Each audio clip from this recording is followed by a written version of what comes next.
नमस्कार सभी को। आप सभी का आपके अपने इस यूट्यूब चैनल पर हार्दिक स्वागत है।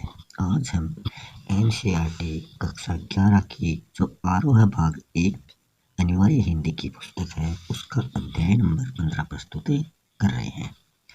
इस अध्याय के जो रचयिता हैं या इस कविता के जो रचयिता है वो है भवानी प्रसाद मिश्र।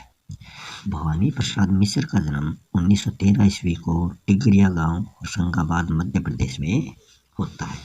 अब हम इनकी प्रमुख रचनाओं की बातें करें तो सतपुड़ा के जंगल, सन्नाटा, गीत फरोश, चकित है दुख, बुनी हुई रस्सी, खुशबू के शिलालेख, नाम तुम आते हो, इदम न मम आदि इनकी प्रमुख रचनाएं हैं।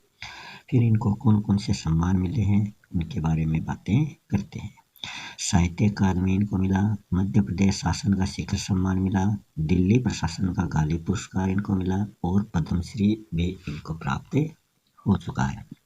इनकी मृत्यु 1985 ईस्वी को होती है। सहज लेखन और सहज व्यक्तित्व का नाम है भवानी प्रसाद मिश्र। कविता और साहित्य के साथ साथ राष्ट्रीय आंदोलन में जिन कवियों की सक्रिय भागीदारी रही थी उनमें इनका नाम भी प्रमुख रूप से आता है। गांधीवाद पर आस्था रखने वाले मिश्र जी ने गांधी वाङ्मय के हिंदी खंडों का संपादन कर कविता और गांधी जी के बीच सेतु का काम किया है। भवानी प्रसाद मिश्र की कविता हिंदी की सहज लय की कविता है। इस सहजता का संबंध गांधी के चरखे की लय से भी जुड़ता है, इसलिए उन्हें कविता का गांधी भी कहा जाता है। मिश्र जी की कविताओं में बोलचाल भाषा के गद्यात्मक से लगते वाक्य विन्यास को ही कविता में बदल देने की इनकी अद्भुत क्षमता है।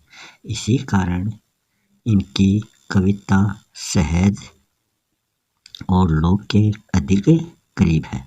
भवानी प्रसाद मिश्र जिस किसी विषय को उठाते हैं उसे घरेलू बना लेते हैं। घर का आंगन,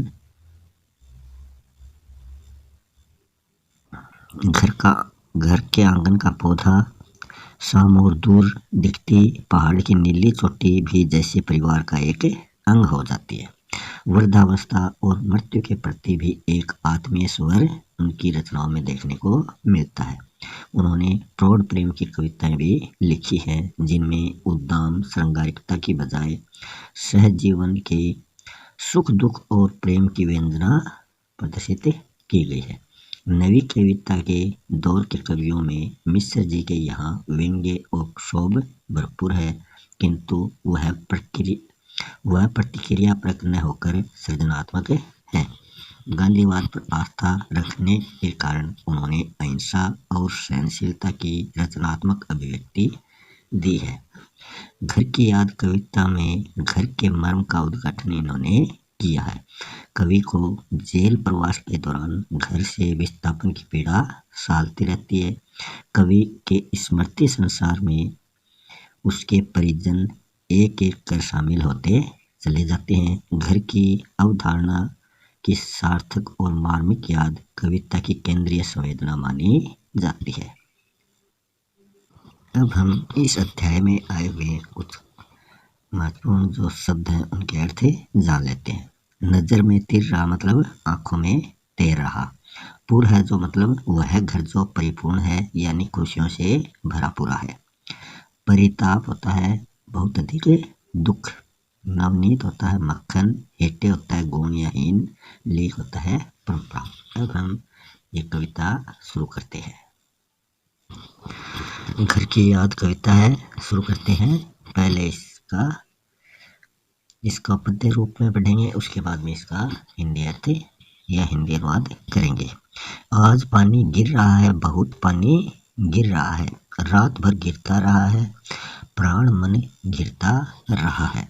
बहुत पानी गिर रहा है, घर नजर में फिर रहा है। घर की मुझसे दूर है जो, घर खुशी का पूर है जो। घर में 4 भाई, मायके में बहन आई बाप के घर, हाय रे परिताप के घर। घर में सब जुड़े हैं, सबकी इतने कब जुड़े हैं। चार भाई चार बहनें, भुजा भाई बहन, भाई प्यार बहनें। इन पंक्तियों के माध्यम से कवि भवानी प्रसाद मिश्र बता रहे हैं कि जब एक रात निरंतर वर्षा हो रही थी तो कवि के मन मस्तिष्क में घर की यादें ताज़ा हो गई। वह सक्रिय हो जाता है और वो अपनी पीड़ा इस कविता के माध्यम से प्रकट करता है, क्योंकि उसने यह कविता जेल प्रवास के दौरान लिखी है। वो कहते हैं कि रात भर पानी गिरता रहा। आज सचमुच बहुत पानी गिर रहा है, रात भर पानी गिरता रहा। ऐसे में कवि के मन और प्राण घर की याद से घिर जाते हैं, उनको घर की याद सताने लगती है। उसके बाद कवि कहते हैं कि उनका घर बहुत दूर है, परंतु वह खुशियों से भरा पूरा परिवार है। उनके घर में उसके 4 भाई हैं, उनके अलावा उनके 4 भाई हैं और बहन मायके आई हुई है। बहन का मायके आना मतलब अपने पिता के घर आई हुई है, मगर अफसोस कि उसे मायके आकर सुख ना मिलकर दुख ही मिला है, क्योंकि उसका एक भाई उसकी नज़रों से दूर जेल में बंद है, क्योंकि घर पर उनके 4 भाई ही मौजूद थे और जो कवि था वो जेल में बंद था। आगे कवि कह रहे हैं कि घर के सभी लोग आपस में जुड़े हुए हैं। उनके 4 भाई व 4 बहनें हैं। चारों भाई उनकी भुजाएं हैं तो बहनें उनका प्यार है, अर्थात भाई भुजा के समान कर्मशील और बलिष्ठ है और बहनें हैं प्यार व स्नेह का भंडार। और माँ बिन पढ़ी मेरी, दुख में वह गढ़ी मेरी। माँ की जिसकी गोद में सिर रख लिया तो दुख नहीं फिर। माँ की जिसकी स्नेह धारा का यहाँ तक भी पसारा, उसे लिखना नहीं आता जो कि उसका पत्र पाता। पिताजी जिनको बुढ़ापा एक क्षण भी नहीं व्यापा, जो अभी भी दौड़ लगाए, जो अभी भी खिलाए। मौत के आगे न हिचकें, शेर के आगे न बिचकें। बोल के बादल गरजता, काम में झंझा लरजता।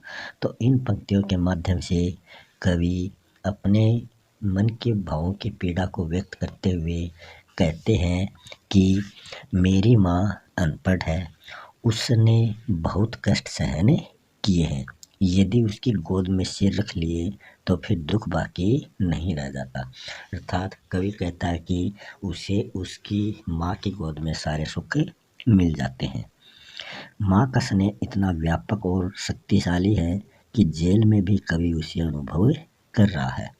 कवि मायूस होकर कहते हैं कि माँ तो लिखना पढ़ना ही नहीं जानती, यदि वह लिखना पढ़ना जानती तो उसका पत्र भी मेरे पास आता और मैं उसे पढ़ पाता। तत्पश्चात कवि अपने पिता की विशेषताओं के बारे में बताते हुए कहते हैं कि अभी भी उनके पिता चुस्त और फुर्तीले हैं। बुढ़ापा तो एक क्षण के लिए भी उनके आसपास नहीं भटकता। पिताजी आज भी दौड़ सकते हैं और खिलखिलाकर हंस सकते हैं। आगे कवि अपने पिताजी के बारे में कहते हैं कि वो इतने साहसी हैं कि मौत के आगे भी झुकते नहीं हैं और शेर के आगे कभी घुटने नहीं टेकते। उनकी आवाज़ आज भी दमदार है, मानो बादल गरज रहे हों। बेशक पिताजी आज भी जब काम करते हैं तो उनसे तूफान भी शर्मा जाता है, अर्थात वे अत्यधिक तेज गति से काम करने का दमखम रखते हैं।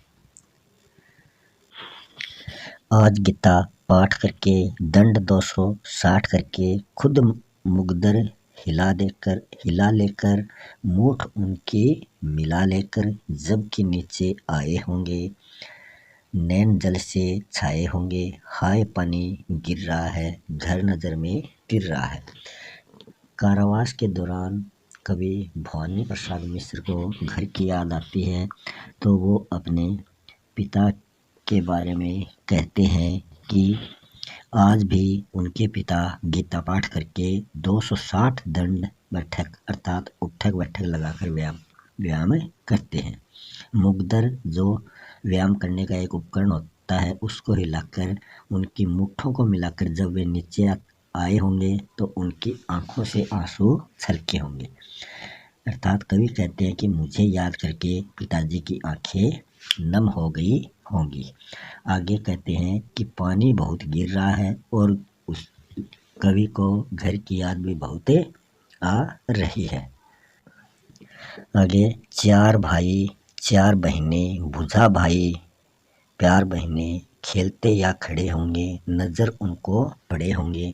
पिताजी जिनको बुढ़ापा एक क्षण भी नहीं व्यापा रो पड़े होंगे बराबर 5वें का नाम लेकर।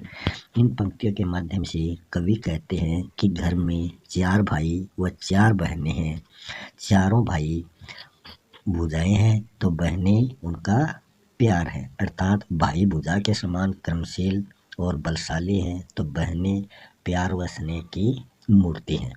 उन्हें खेलते या खड़े देखकर पिताजी को 5वें पुत्र की यानी लेख कवि की याद जरूर आई होगी। कवि कहते हैं कि बुढ़ापा तो एक क्षण के लिए भी पिताजी के आसपास नहीं भटकता, लेकिन वे मेरा नाम लेकर अर्थात कवि का नाम लेकर अवश्य ही रो पड़े होंगे। आगे है 5वां मैं हूँ अभागा जिसे सोने पर सुहागा। पिताजी कहते रहे हैं प्यार में बहते रहे हैं।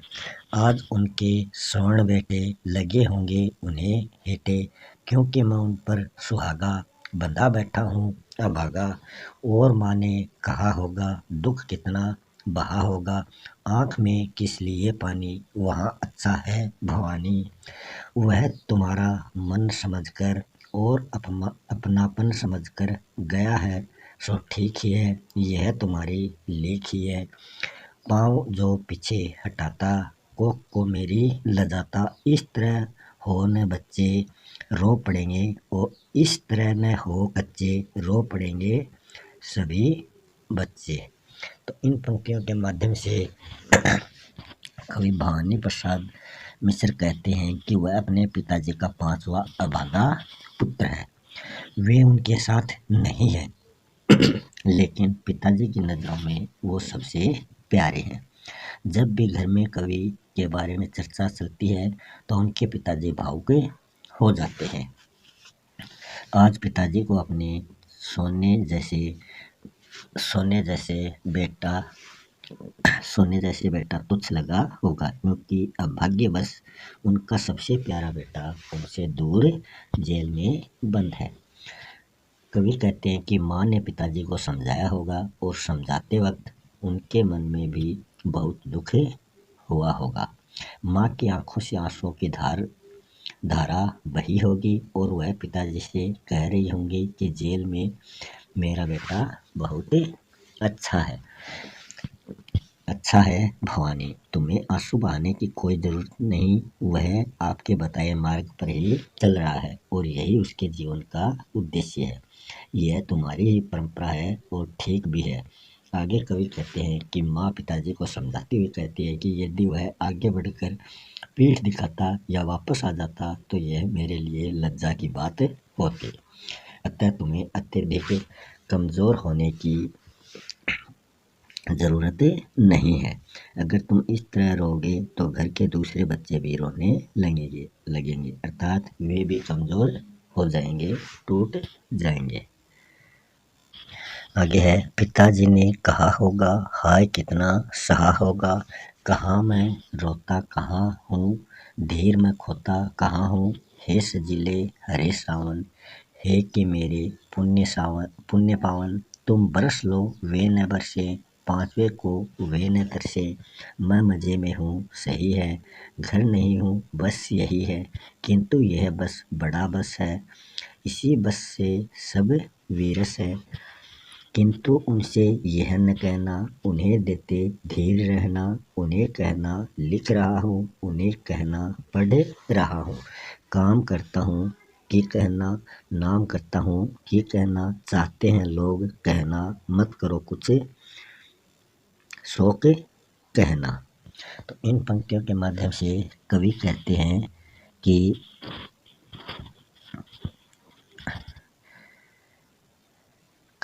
हैं कि माँ की बातें सुनकर पिताजी ने अपने मन की सारी पीड़ा को समेटते हुए कहा होगा कि मैं रो नहीं रहा हूँ और न ही मैं धीरज खो रहा हूँ। आगे कवि सावन को संबोधित करते हुए कहते हैं कि हे सजीले और हरे सावन, तुम पुण्य पावन हो, पवित्र हो, तुम चाहे जितना बरस लो, किंतु मेरे माता पिता की आंखों से आंसू न बरसें। वे अपने पांचवें बेटे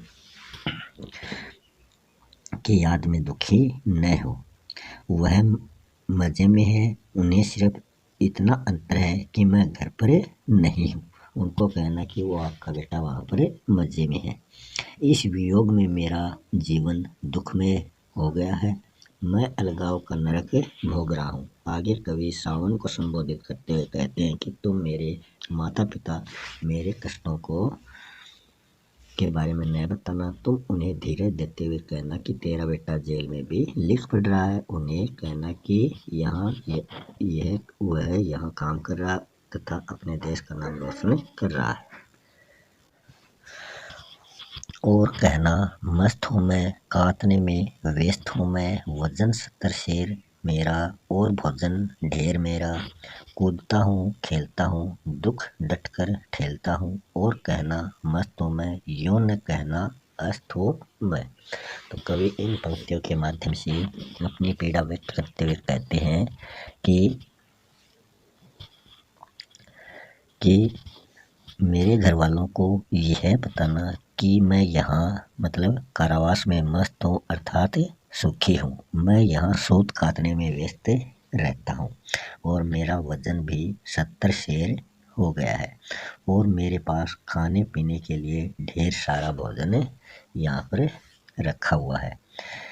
मैं यहाँ खेलता कूदता हूँ और दुख का सामना भी डट कर करता हूँ। मैं यहाँ मस्त हूँ। उन्हें बस ये बात मत कह देना कि मैं यहाँ डूबते सूर्य की भांति अस्त हो रहा हूँ।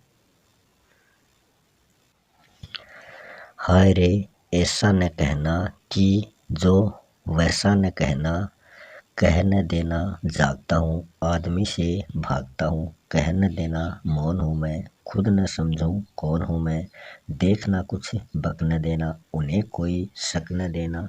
हे सजीले हरे सावन, है कि मेरे पुण्य पावन, तुम बरस लो वे न बरसे, पांचवे को वे न तरसे। कवि सावन को संबोधित करते हुए कहते हैं कि मेरे घर वालों को मेरी सच्चाई मत बता देना, उन्हें यह न बताना कि मैं देर रात तक इस कारावास में जागता रहता हूँ और आदमियों से दूर भागता रहता हूँ, मतलब दूसरे आदमियों से दूर भागता रहता हूँ। उन्हें यह मत कह देना कि मैं चुपचाप रहता हूँ और ये भी मत बताना कि मैं चिंता में इस तरह डूब जाता हूँ कि खुद अपने आप को भूल जाता हूँ। तुम देखना, सावधानी से बातें करना, उन्हें कोई शक न होने देना, मैं दुखी और चिंतित हूँ, इस बात का उन्हें पता नहीं चलना चाहिए।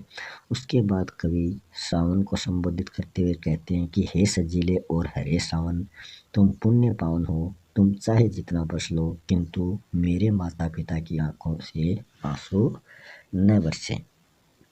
वे अपने पांचवें बेटे की याद में दुखी न हो। इस प्रकार ये कविता समाप्त हो चुकी है। मिलते हैं नेक्स्ट वीडियो में नए लेसन के साथ। तब तक के लिए धन्यवाद।